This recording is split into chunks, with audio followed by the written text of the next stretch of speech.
Let's take a moment to think about God's creativity and diversity as He's created different things. And possibly one of the most diverse showcases of God's creativity is a simple snowflake.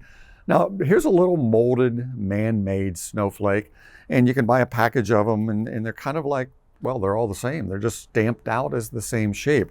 And if you take a set of scissors and start to cut out snowflake shapes out of paper, you could work for hours, and they'll start to look kind of all the same after a while. As you try to make various shapes, they start to end up all looking the same. Not so with the snowflakes God has made. The snowflakes form up in the atmosphere in the clouds as water vapor starts to condense around microscopic dust particles.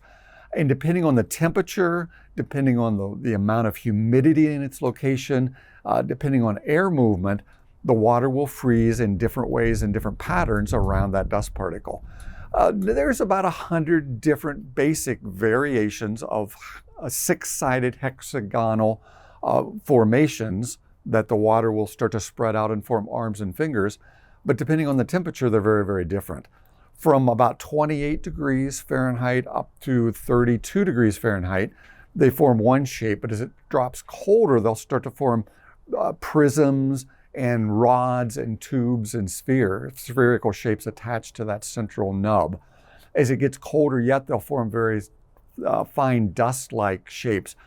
But the number of arrangements of how, as water continues to be added to that flake and it starts to drop down through the atmosphere and fall to the ground, is literally astronomical.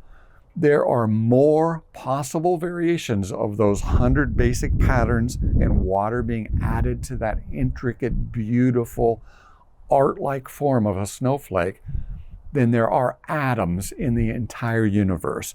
Literally, since the beginning of time, there has never been two identical snowflakes. That is the showcase of God's creativity and His diversity of beauty as He makes something as simple as a snowflake for us to enjoy. Now, contrast that with man-made snow. When we try to make snow for like a ski slope and we send water into a jet, which freezes that water and sends it shooting out into the atmosphere, it's like granule gravels on a microscopic level. You don't get the beauty of God's creativity. Even when we try to manufacture something that looks like a snowflake, they come out looking all the same. I think this is a picture of God's genius in His artistry. To look at, He doesn't want things to all be the same, just like people aren't all the same. Even something as simple as a snowflake, the beauty is there for us to enjoy and to get a picture of the infinite genius and abilities and artistry of the Creator who made it all.